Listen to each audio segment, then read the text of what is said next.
जो चीजें जैसी दिखती हैं वैसी जरूरी नहीं होती है। हर चीज का दूसरा पहलू जरूर होता है। ऐसे ही दुबई की बात आती है तो हमें उसकी चमक धमक अपनी ओर खींचती है, लेकिन उसके दूसरे पहलू से शायद ही लोग वाकिफ हों। बहुतों को दुबई किसी स्वर्ग से कम नहीं लगती, तो वहीं बहुत से लोगों के लिए दुबई नरक है। कुछ लोग जिनके साथ ऐसा हो चुका है, उनका कहना है कि दुबई में लोगों को कई गलत कारणों से जेल में डाला जा सकता है, टॉर्चर किया जा सकता है। इतना ही नहीं, मार मार कर बुरा हाल किया जा सकता है। पिछले दिनों में ऐसे ही 2 मामले सामने आए। पहला मामला था कार्ल विलियम्स का, जिनका कहना है कि 2012 में उन्हें नकली चरस रखने के आरोप में जेल में डाल दिया गया था। वे लाख कहते रहे कि किसी और ने इसे इनकी कार में साजिशन रख दिया था, लेकिन उनकी बात नहीं सुनी गई।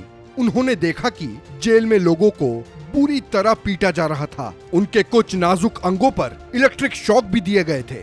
यहाँ तक उन्हें कई बार ये भी लगा कि ऑफिसर्स उनके साथ कुछ गलत करने वाले हैं। ऐसा ही दूसरा केस था डेविड हैफ का। एक professional football club leaders United के मैनेजिंग डायरेक्टर डेविड को मनी लॉन्ड्रिंग के आरोप में गिरफ्तार किया गया था। उनका कहना है कि उन्हें पीटा गया और जुर्म कबूल करवाने के लिए ऑफिसर्स द्वारा टॉर्चर भी किया गया।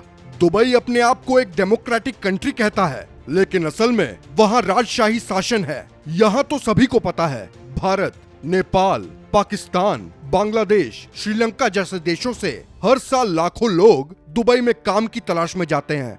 वैसे जो माइग्रेंट वर्कर हैं, जो वहाँ काम करने आते हैं, मजदूरी करते हैं, पर असल में देखा जाए तो ये वो लोग हैं जिन्होंने दुबई को बनाया है। 50 डिग्री सेल्सियस में बहुमंजिला इमारत पे दिन रात काम करते रहते हैं। इनमें से कई वर्कर्स दुबई के चकाचौंध से दूर किसी झुग्गी झोपड़ियों में रहते हैं। वे किसी को अपना दर्द भी बांट नहीं पाते।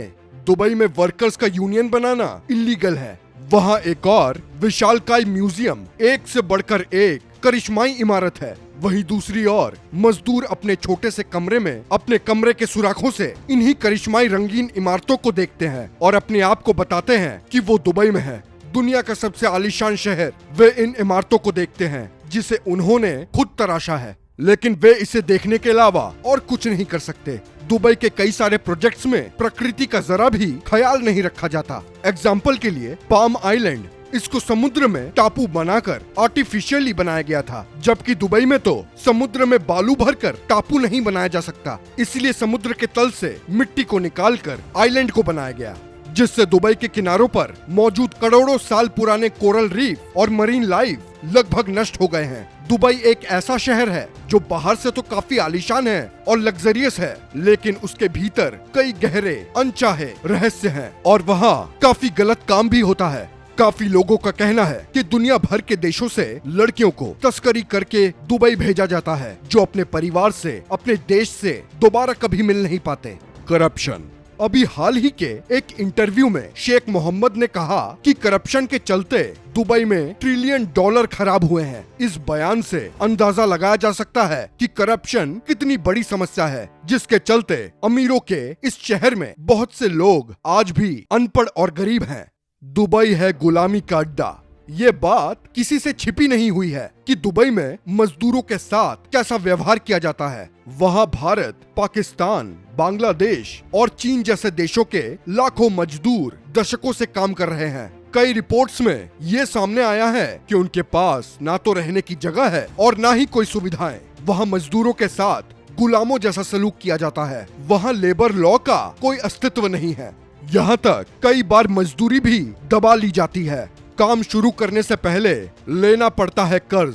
आपको बता दें कि दुबई में काम करने के लिए वर्क वीजा की जरूरत पड़ती है। इसकी फीस 1 लाख रुपए से ऊपर होती है। अपने परिवार के लिए रोजी रोटी कमाने की आस में कई गरीब वर्कर्स के लिए ये बड़ी रकम होती है। इसके इंतजाम के लिए वे अक्सर खुदखोरों के चंगुल में फंस जाते हैं और मूलधन के साथ ब्याज चुकाने के चक्कर में उनका अच्छा खासा शोषण हो जाता है।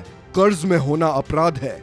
दुबई में कर्ज में होना मतलब अपराध, क्योंकि इसके लिए आपको कम से कम 6 महीने की जेल हो सकती है। यहीं कई वर्कर्स जो कर्ज में हैं और दुबई छोड़ना चाहते हैं, तो उसे पहले कर्ज चुकाना पड़ेगा। ऐसा ना करने पर उसे जेल में डाल दिया जाएगा और फिर वापस जाने के लिए उनके पास पैसे ही नहीं होते हैं। पासपोर्ट भी ले लिया जाता है। विदेश में पासपोर्ट सबसे बड़ी पहचान होती है।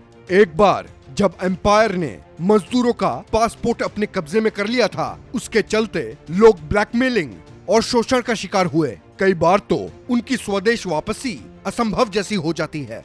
कोर्ट में भी होता है भेदभाव।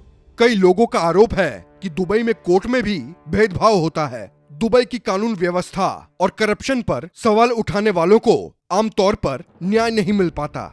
इसके अलावा दुबई की व्यवस्था पर दूसरे देशों के साथ सहयोग न करने के आरोप भी लगते रहते हैं। यही नहीं, ये भी कहा जाता है कि दूसरे देशों में अवैध रूप से अर्जित किए गए धन दुबई में खपाया जाता है। मामूली शिकायत भी आपको डाल सकती है बड़े खतरे में। दुबई में महिलाओं को संभल कर रहने की सलाह दी जाती है, खासकर वेस्टर्न कंट्रीज की। यदि उन्होंने किसी स्थानीय पुरुष की बात नहीं मानी तो हो सकता है कि उन्हें फंसा दिया जाए। कई बार ऐसा हुआ कि महिला ने ड्रिंकिंग करते हुए आरामदायक कपड़ों में अपनी फोटो सोशल नेटवर्क पर डाल दी और उनका इस्तेमाल करते हुए उसकी शिकायत कर दी गई कि उसने दुबई के कानूनों का उल्लंघन किया है। इसकी सजा जुर्माने के रूप में हो सकती है और जेल के रूप में भी। आज की वीडियो में सिर्फ इतना ही। उम्मीद है कि आज का वीडियो आपको पसंद आया होगा। वीडियो अच्छी लगी हो तो लाइक करें और शेयर करें, और ऐसे ही और अमेजिंग वीडियोस के लिए हमारे इस चैनल को सब्सक्राइब करें। धन्यवाद।